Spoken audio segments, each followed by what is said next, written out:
Almost 25,000 non-Jewish people have been honoured by the government of Israel for acts of bravery during the Second World War. They are known as the righteous among nations. They are people who risked their lives and those of their families to save the lives of Jews in the Holocaust. But while they have been identified and their acts of great courage and conscience have been honoured, in the fleeting encounters and chaos of war, there were others who remain unknown and uncelebrated.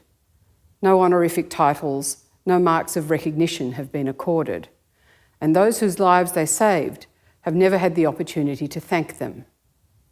6 Holocaust survivors who settled in Melbourne, Australia, recount such acts of courage in all but one case by people whose names are unknown, people responsible for saving their lives. In doing so, they are finally able to express the gratitude they have carried with them for more than 70 years. These are their stories.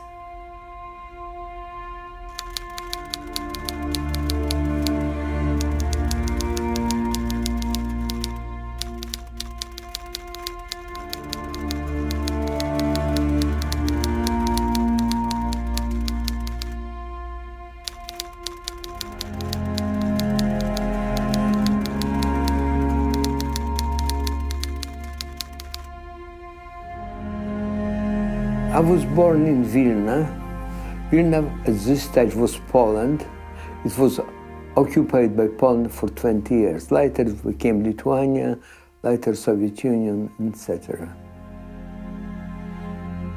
In September 1941, Germans decided to put all Jews in the ghetto. They gave a 20 minutes notice, and we had to pick up whatever we could and march with the luggage towards the ghetto. We arrived there after about 3/4 of an hour journey. The main gate through which Jews were entering the ghetto was locked because the ghetto was full of people. The ghetto looked approximately like that. Here was the main gate.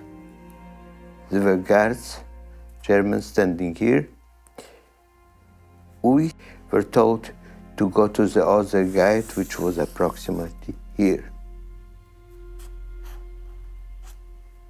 The second gate was closed too, and we had to sit in front of the ghetto. There was about up to 1,000, maybe 2,000 people sitting in front of the ghetto who couldn't enter the ghetto anymore. On the other side of the street were Lithuanian soldiers and volunteers. It was getting dark. They were watching us, and we felt very insecure. We knew that unless we could somehow get into the ghetto or escape, we would share the fate of other Jews who were killed already in Ponary. And suddenly, we noticed that here is an open window. We were sitting just here, and we climbed in through the window, and we found ourselves in a small passage. There was a staircase leading to a room upstairs. We walked up the stairs into a dark room, didn't have any windows, and tried to hide there. But unfortunately, one of the Lithuanian soldiers followed us right to the stairs, walked up the stairs, entered the room. For some unknown reason, he didn't put a torch, but he moved his hand around the walls of the room. We're standing closely to the wall, as close to the wall as possible, hoping that he will not. No, he touched our bodies, felt our heartbeat, and called out. To our surprise, nobody's there. He saved our lives.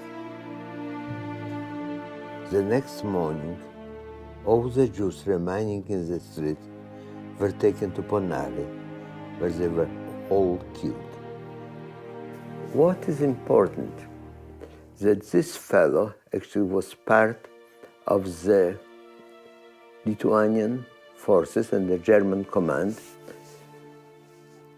who were instructed to kill Jews, to destroy Jews who were trying to get into the ghetto. Instead of that, he tried to save our life. Why did he do it? I assume there was some kind of human spark with him, which ignited in this particular moment. And I never knew who was this Lithuanian soldier. I owe him a debt of gratitude. He saved my life.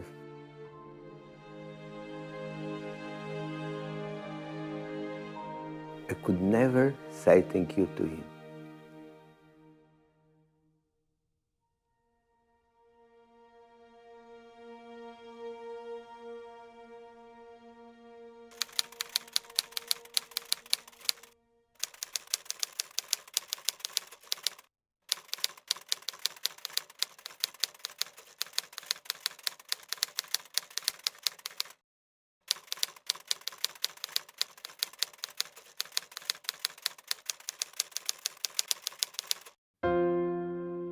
When the war broke out on May 10th, 1940 for us, I was 17 years old. Then a very black curtain came down on the Netherlands. In October 42, the doorbell went and I had to open. 3 of these Dutch Nazis came up, asked for my father's ID. You're under arrest. They took him. I didn't appear on the list, so they didn't take me and they left me at home. And my father was taken out, and that was the last time I've ever seen my father and stepmother.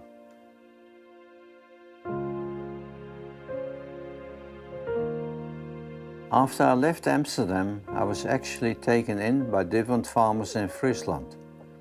And it was one night, I think it was the second of the farms where I was staying, that we were betrayed.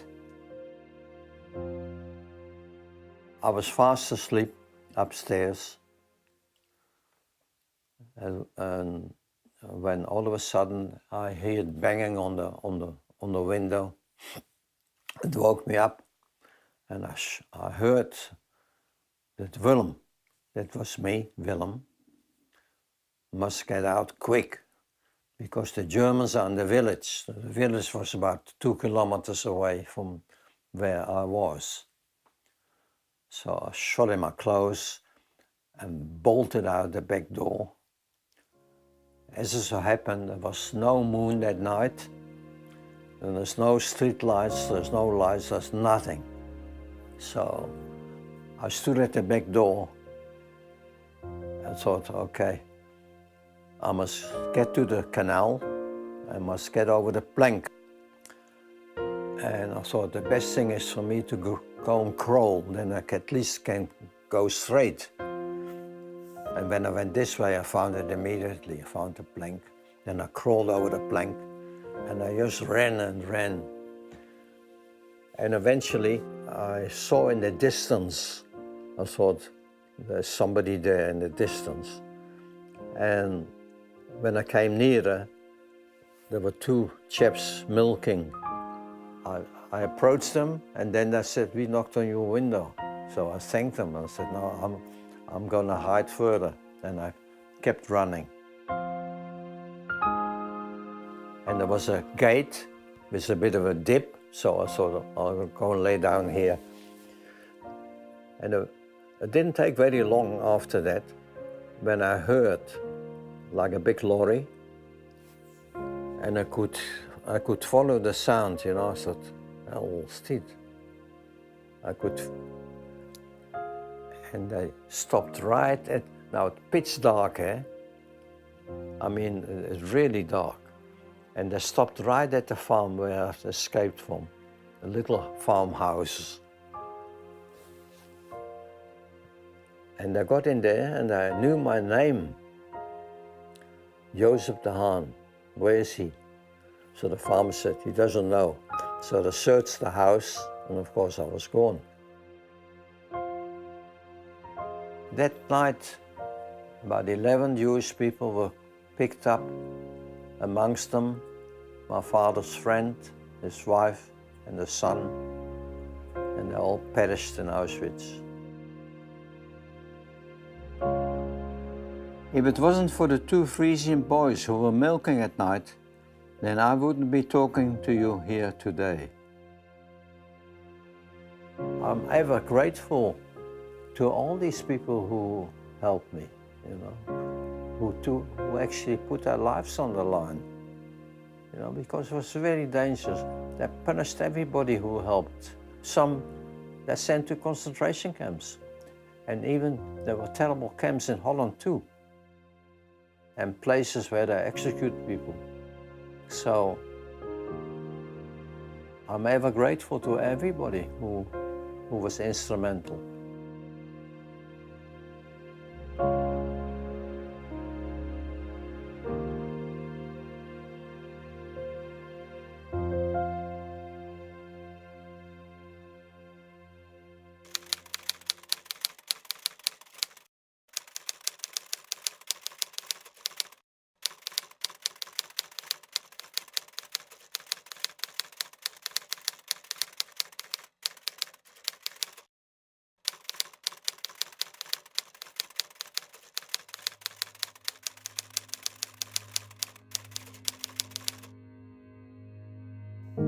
My name is Helen Schön, born in Czechoslovakia in 1925, the town called Hust.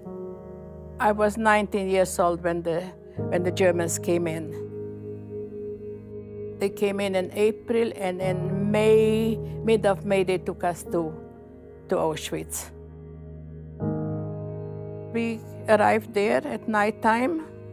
They put us through the baths and cut the hair off. They took us to the Zeelager, to the block in Birkenau.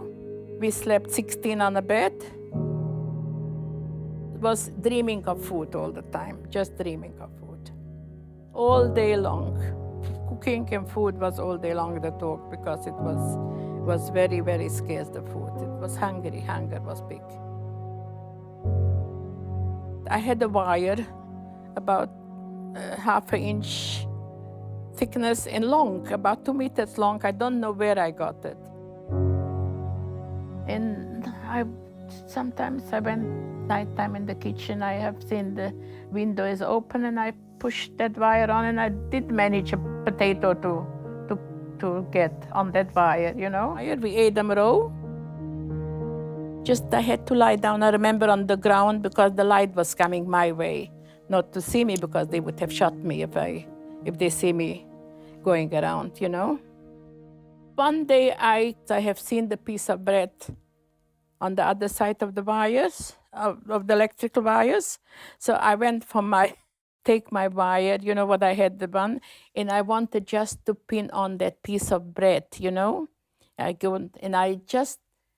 think I got it, nearly got it, when I felt I'm getting electricized, you know. I felt already that that's the finish of me, you know. But I didn't let go. I just wanted that piece of bread. In that minute came a Polish girl, non-Jewish girl, Polish girl with a P, I remember, with blonde hair. I remember, I can see her still in front of me. And she hit me and I fell. I really fell far away, about 2 meters away from the wires. Well, then I got up and I looked at her, and she told me, "You Varyatka, how could you do that, you know? Varyatka means you crazy one. You could have got killed, you know?" And I was thankful that she saved my life. I think quite often, actually, about her. That she, you know, I mean, you can't live with it every day, but when you start to think about the camps, and this girl is always in front of me. She was just that guiding angel, you know.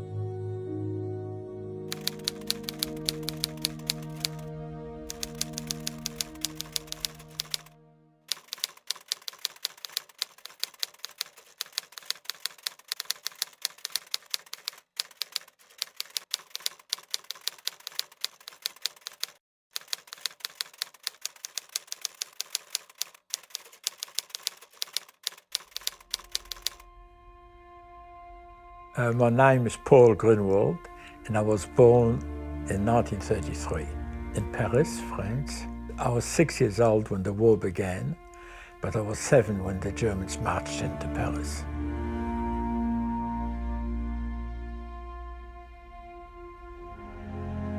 In France, the Germans said, "Don't worry, all we're going to do is send you to the east where you'll be working. Nothing will happen to you, you'll be reunited with your families." But by then we knew that there was mass killing in the east. I had been on a farm for about 12 months before that.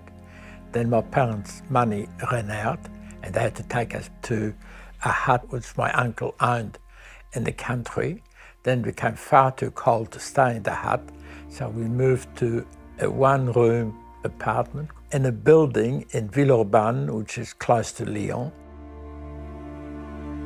Well, one day I was standing outside the building and several police cars, French police cars, stopped in front of the building.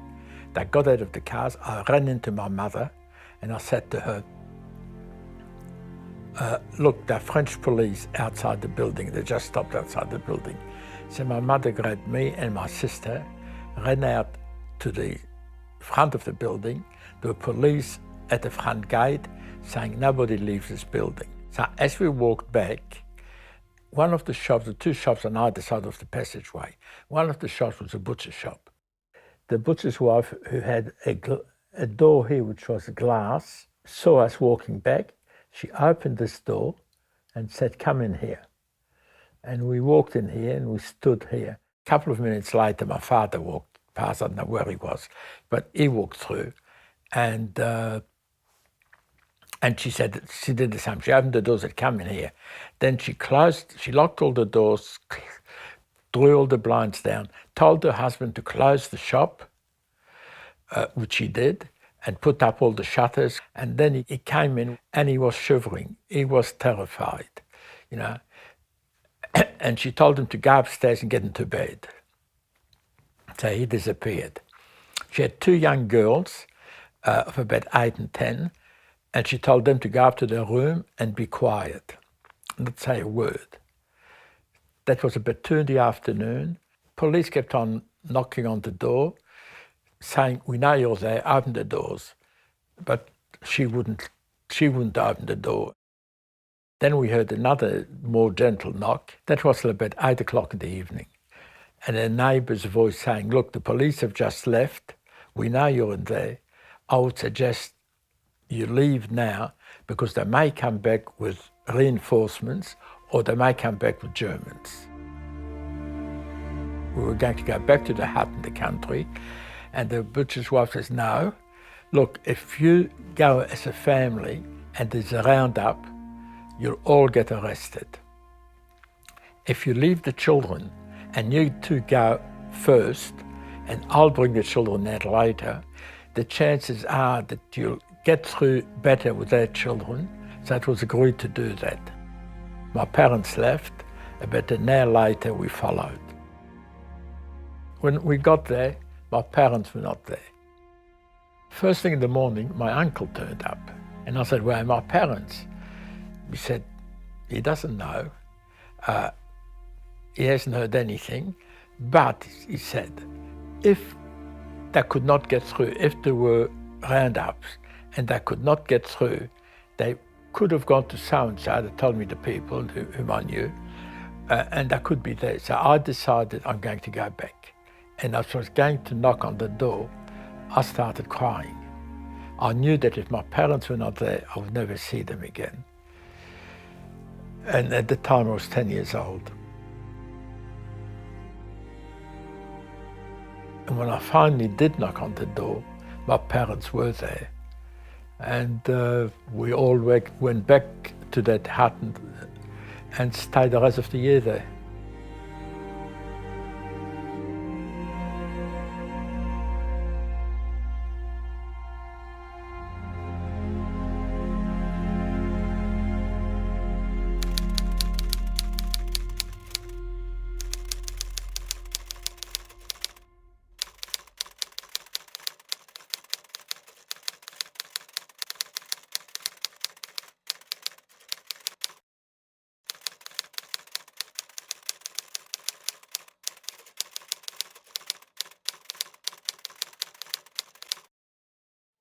My name is Zina Edelstein, and I was born in Dvinsk in Latvia. I was 17 when the war started. Yeah, Suda was a big concentration camp. It was a very... I haven't been in Auschwitz, but it was, I think, similar to Auschwitz. I had one wish. I wish I had a hot bath, a hot dinner, a clean bed, go to sleep and not to wake up. This was my dream from a 17, 18-year-old girl.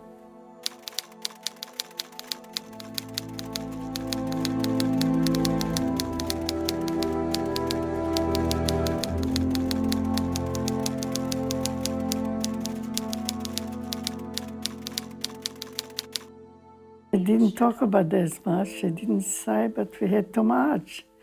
As the Russians were coming close, they didn't know what to do with us. So we had to walk and walk and walk. And we were wearing these wooden clogs, and the snow was melting, and they became so high because it's wet. It was like walking on crutches, you know. And I was already sick, and I couldn't walk. But I had to walk, otherwise they came with a gun and shoot you. Always other concentration camps closing down because the Russians were coming closer. And there was a Polish, I know they were Polish, they said they come from a camp and they were working in the kitchen. And because they could see I couldn't walk, they helped me walk. I had two guys, one here, one here. They were really dragging me along. We were walking like this all day, and we could hear that the Russians are coming closer. And then when it got darker, one of the Poles said, I can see a light in a country house not far away. And he said, when the guards will walk away a little bit further, he said to us in Polish, we'll try to walk to the house. My sister, me, my other sister, we started to walk with them. And once we started to walk, other people walked after us. And he came to the house and he knocked on the door. And they spoke in Polish. And he said, we are coming from work and our truck broke down.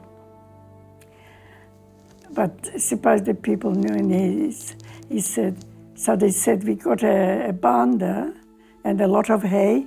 If you like, you can go in there and stay overnight. So when we crawled in there under the hay, there were so many people already lying there. And we stayed like this all night. And then we heard fighting, like shooting, coming closer and closer. So we knew the Russians are coming closer. We were lying like this and didn't move. And then suddenly when a little bit light came on, it was already in the morning, the gate from the barn opened and they screamed in Russian, Russians are here, come out, you are free, come out. And nobody moved. We didn't trust anybody. And when they said again and again, come out, and if it would be a camera to click, the people walked out from the hay. I were lying there. And we grabbed the Russians. We kissed them, we fell on the floor and kissed their feet. The Polish people, they really saved our life because we didn't have any guts to go out from the line and to go and look for somewhere else, you know. We were like animals, not thinking, nothing, you know. And they really saved our lives. Because when we came back the next morning, there were bodies lying everywhere. The Germans came with machine guns. Who couldn't walk, they just came with the guns and shot everybody. I couldn't walk anymore, so... And this was something... It was our miracle, I think, yeah.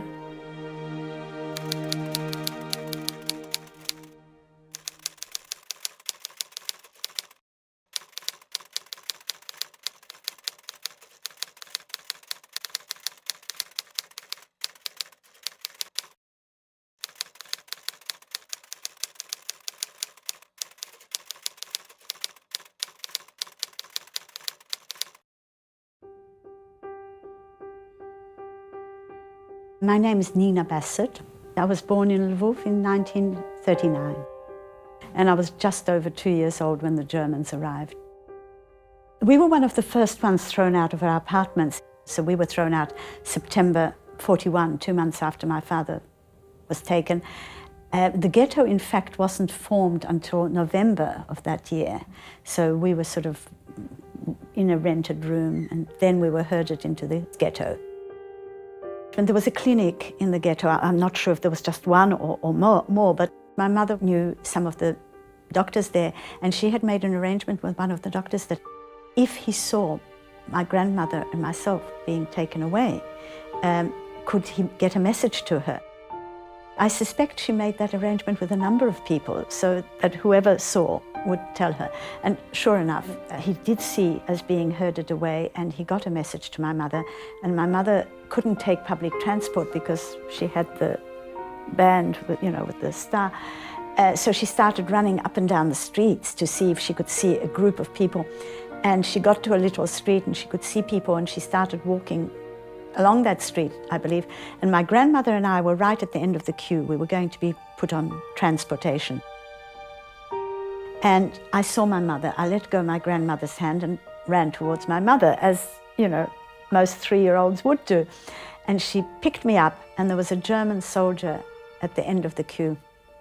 And he said to my mother in German, and she spoke fluent German, "Is this your child?" And she said, "Yes." And he said, "Well, take her and disappear."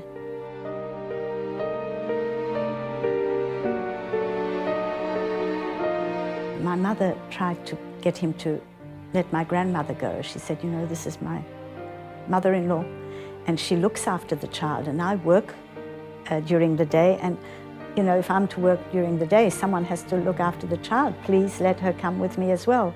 And he just looked at my mother and said, "I'm not going to repeat it. Take your child and disappear." So that's what my mother did.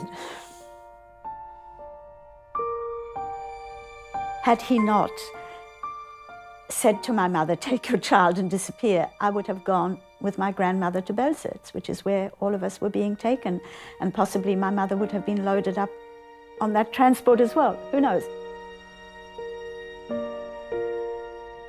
I've often wondered whether it was a random act of kindness by this man, whether it was one act of humanity or one of many, whether this was a pattern.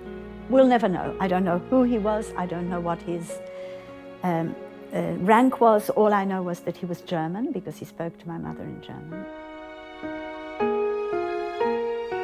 I'm grateful for every day, particularly if the sun is shining. If I go out in the sunshine, I think, I wouldn't have had this. If I'm walking along the beach and the sun is shining, I think, there's nothing, I could not have had this except for this soldier. When I get a hug from one of my grandchildren, I think of it constantly, constantly. Because I've had a very blessed life, a very full life, and all of that has been a gift.